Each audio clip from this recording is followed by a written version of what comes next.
I'd like to talk to you guys today about is just about some cameras. I'd like to talk to you about some ideas when your camera doesn't want to go any further. I'd like to talk to maybe about some ways to just maybe finesse the camera. There's not really a lot of safety involved in camera as much as you think, other than just your hygiene, wearing some rubber gloves. Today we're going to talk about the Trojan camera, and I'm going to kind of give you some of my ideas on ways that it may work. At some point or another, we'll all be running cameras, and I think as each year goes by, more cameras will be introduced to the system. They do come in handy, they are beneficial, especially when we're having a problem area. If we've had to clean a drain 2 or 3 times, and the cutter head has come back and it has dirt on it, if you see sand, those are some of the things you want to look for. When you do see a cutter head come back, or if you run the jet machine and you see it pull back a bunch of that real soft, hard mud, that's usually an indication that something is penetrated or is coming in through the pipe. Those are some of the things you want to look for on your cutter heads. As you know, most of the time when you bring the cutter head back, your grease is always going to be white. It's going to have some of the blackness of the pipe, but what you want to look for is that clay-like substance, that just dirt. A lot of times, just depending on where you're at, you may see some sand in the lines. Those are some of the things that we can flush the sand out, but it's the mud we want to look for. I'm going to kind of give you a couple ideas on how to run this camera today, and you'll be able to apply this to any camera. A rigid camera, a Trojan camera, a general camera, a Spartan camera. Cameras are all the same. There's only one way to break them, and the way to break them is right here. If you break a camera, if you've used a camera and you've broken a camera, it's normal. Most guys will only break a camera once, and they'll learn from that. But I'm going to give you some ideas on how to pay attention to your push rod when it doesn't want to go any further, and things like that. If I was to come out to do an inspection today, this is kind of how I would do my inspection. I come out to the place that we're going to do it. I open my case. The first thing I do is I take my cam cord and I connect my cam cord. Every camera, whether it's going to have some sort of cord that you have to connect, a power cord, a cam cord to connect the control station with the reel. So I like to take my straight end and I plug my straight end into my control station. I take my small end with an elbow and I plug it right here into my foot counter. The second thing I'll do, these right here, they work as a visor, but we use a very bright LCD, so you won't need to do one. The second thing I'll do is I'll plug my battery in, or I'll plug in my power. Some cameras, like the Spartan camera, it doesn't have a cam cord, but it has a power cord, and it doesn't have a battery, so you'll have to, at some point or another, you'll have to plug something in. Now, right now, we're going to be running on battery, and this is just kind of, we'll go through some basic setups.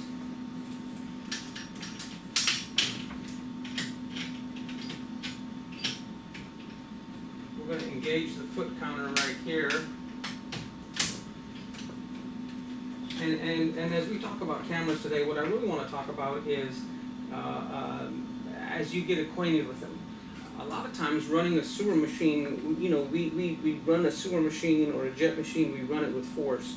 It's about how much force we have, how much can we force this thing to travel down the line. With the camera, it's about finesse. The first thing you always want to do before you run a camera is you want to try to clean the line. You want to try to send your sewer machine down there. After you've sent your sewer machine down there, you want to run a flush bag down there. You want to put a water hose in there. The water hose will be contaminated once you stick it in a dirty line, so you kind of want to think about those things. But you want to run something down there where we get a lot of volume of water down there, and I'll tell you why. The first thing is, all of the cameras are waterproof for obvious reasons, and the camera can see in clean water. So I've been in an area where there was standing water in the line, and it was dirty water, it was muddy water. But we flushed a bunch of water down there with the flush bag, and what we did was we pushed all the muddy water out of the way, and the water that we filled the pipe was with clean water. And what we were able to do is we were able to run the camera through the clean water, and You can stick this in a 5-gallon bucket of clean water and see the year on a penny. So what we were able to do was fill the pipe with clean water, run the camera, find where the break was, and kind of navigate from there. So running cameras is always thinking outside of the box, going the extra mile. So what we want to do is we want to flush the water with some clean water. We run the sewer machine if at all possible, and I recommend running the sewer machine first, then running the camera. A good time to call in a camera inspection is a reoccurring problem. You know, if you guys have been to the same place twice in the past 30 days, that's a good reason to call in for an inspection. Because what it's going to end up doing, it's going to end up eating your time. If there's a reoccurring problem there, it's something that we're going to need to address eventually. All cameras you can run without a skid, and personally, I like to run all cameras without a skid the first time. One of the main reasons I like to run the cameras without the skid the first time is because if the bottom of the pipe is corroded, if there's obstructions in the pipe, somebody could have dropped the clean out cap down there. There could be anything in there. There could be Coke bottles. A lot of times what will happen, you don't clean the pipe properly and you put your camera in there and your head gets stuck. If you get a camera head stuck in there, you want to do everything in your power to try to free it from that area and be able to retrieve your camera. You want to stick a jet down there. You want to try to navigate. Sometimes having a camera down there and then running a smaller camera behind it to see what your head is stuck on. So sometimes you'll have 2 cameras in the line, and those are things that you want to think about. Sometimes you may want to, if your camera head got stuck and you wanted to come from a different direction and see what it was stuck on, because once again, you always want to retrieve your camera. So just keep in mind, the more effort, the more you are willing to work at that camera, the better the inspection is going to be. The more you clean it, the more water you put down there, the more you take your time. It's always going to be a better inspection versus just hopping out of the truck, jamming it down in there, wasting 30 minutes because everything's so filthy you can't see anything. So I always run the camera head without a skid, and we'll talk about skids and different applications and how they work best. But I always run any camera, any brand, without a skid the first time. These cameras are designed where you can beat them up. They can hit the 90s. They can hit different turns. These heads can take a beating, but it's a beating of finesse. It's not just I'm going to ram this sewer machine down there. It's more, they can take a beating. They can take the scratching. They can take the bumping. They're designed to be in the sewer line. So just kind of keep that in mind. You have to be gentle, but at the same time, you still have to kind of get the job done. And trying to find that fine line is what we're going to try to talk about today. So I'll always run the camera head without a skid the first time. Usually 3-inch, I won't put a skid on it.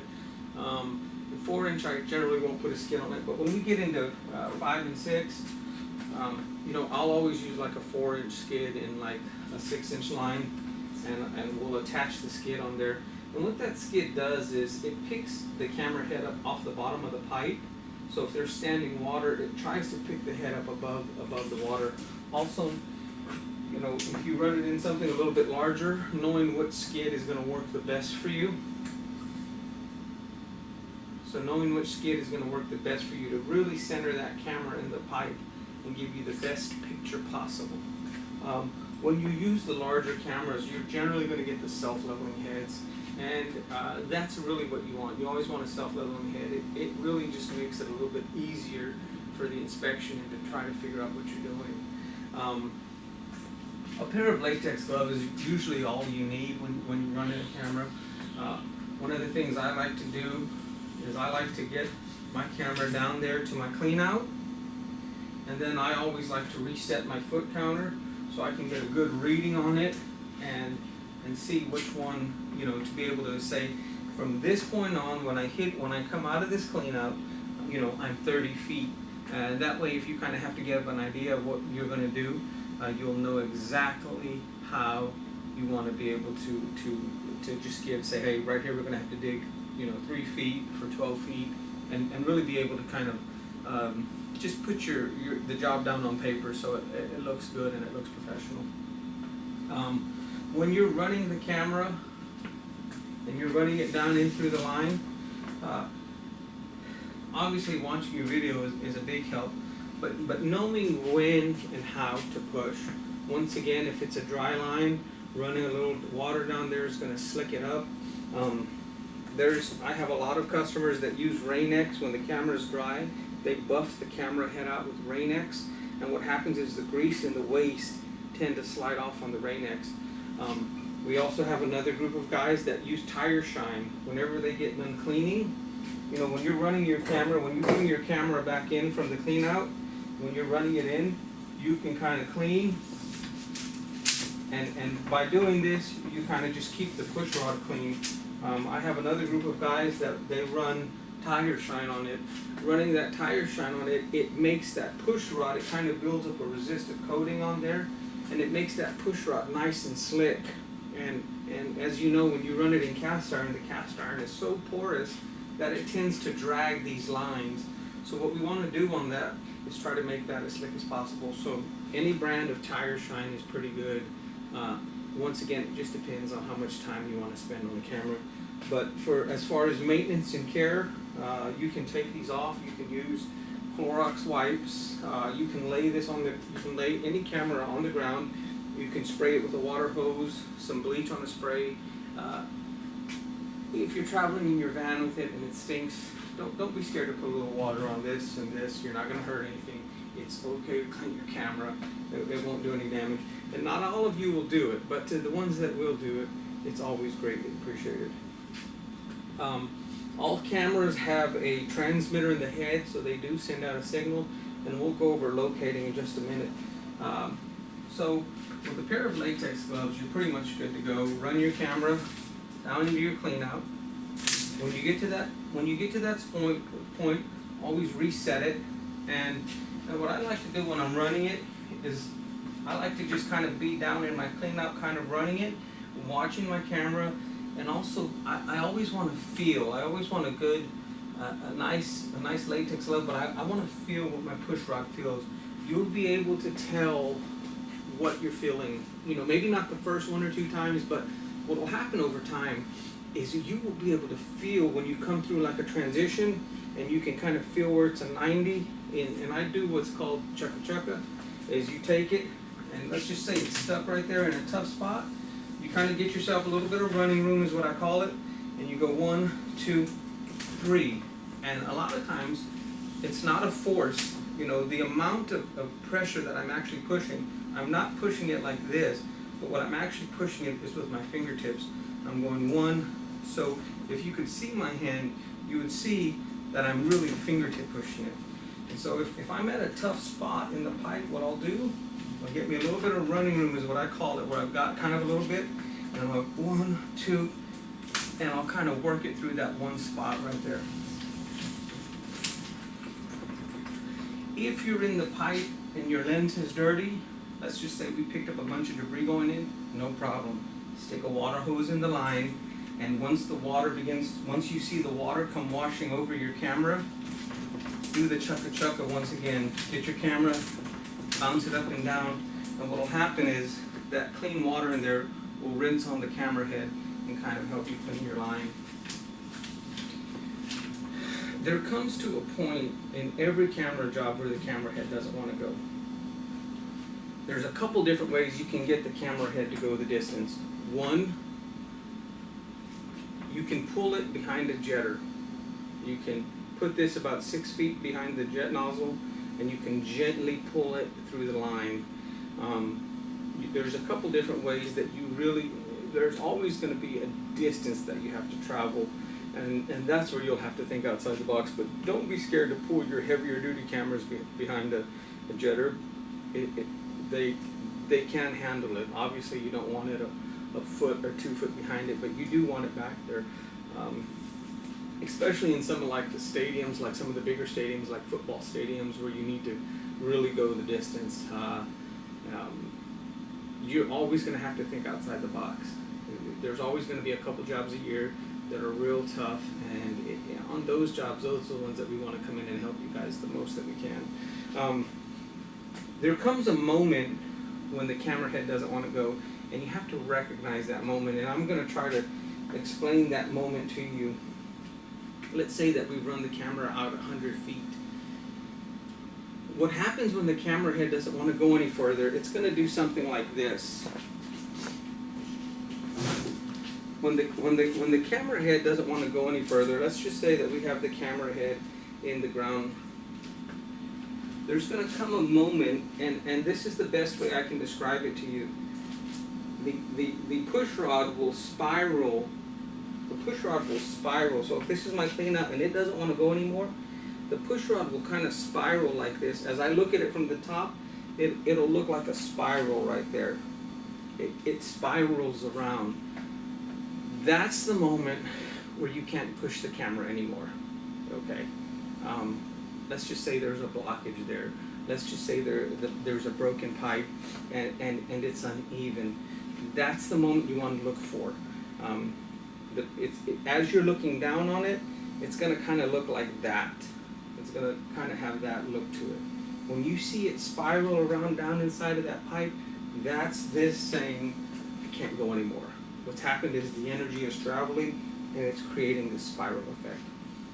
Sometimes what I'll do, we'll back it up, run some water down there, try to slick it up, and try to get it to go. Sometimes you can only get it to go, I call it walking the dog. Sometimes you can only, it feels, and you can watch in there where you're only, it's like your momentum is walking it. You're not able to push like 2 feet at a time, 2 feet at a time. What ends up happening is you kind of have to, it's like you're kind of just bouncing the camera head through there. What causes that? Just depends on the age of the pipe. Some of these older schools, some of these older buildings, it'll be a little bit tougher to run a camera. Two things. Sometimes it's a little bit harder to run the big camera. What you can do then is find you a smaller camera. Whatever brand camera you have, something a little bit smaller. You can run this in 2-inch, 3-inch, 4-inch. You run a smaller camera. It can be any brand. Same thing. You run a smaller camera down there. Sometimes switching between cameras, so when you do call for an inspection, make sure they bring a big one, make sure they bring a small one. Most smaller cameras are going to have about 100 feet on them, so sometimes where the big one won't travel, don't be scared to pull out the smaller one. Even if it is, let's just say it's a 4-inch line, and you're saying, well, we're not going to have that good of a picture because the camera is small, still run it anyway. A lot of times, going back and forth, don't just take one answer as the final answer. Well, we couldn't do it, we couldn't get it. I've been on a lot of times where we run the big one and we can't get it. We run the small one and we get it. I've been on a lot of jobs where we run the small one and we can't get it, and the big one, we run the big one and we can. Just remember this, your general bigger cameras, general Ridger Spartan, your bigger cameras, you'll want to run those on 3, 4-inch, 5, just whatever size line that you're comfortable running it in, and then your smaller ones 2, 3, 4. But sometimes I've run these on 4 and 5s and it's been fine. So always try to think outside the box on the cameras. Always use finesse and always be looking for that moment that the push rod kind of spirals around and the camera doesn't want to go any further. That's the push rod's way of saying, I can't go any further. One of the other things that you can always do, one of the things I like to do before making a video, if we're out, making a video for the day and we've started recording, let's say that we've gone through the initial recording phase and we go into our recording. One of the things I like to do before we start a record is I always like to show the date and time. So one of the things I always like to do is I'll try to give a good date and time on the video, 12/19, February 2nd, and tell them where I'm at, 131 West Brenda. I always try to give a good date, give a good time. That way when we hand the video off, especially if it turns out to be, where a couple people need to see it, they can see it. Always make sure your microphone is on when you're doing the recording. That way you can navigate through it. With whatever camera you're using, there should be a button somewhere on it to turn the mic on and off. I always tell people when we are recording, that's when we want to be the most professional, when we're recording. So anytime somebody sticks a recording device in a camera to do a recording, let everybody know, hey, we're about to do some recording. Let's be on our best behavior. Let's do the best we can for this. Give them a date and time, give them an address. That way when somebody's watching the video a week or two on down the line, they know exactly all the detailed information. One of the other things that we'll go over in just a minute, we're going to go over some locating. Let me grab the locator and we'll start from there.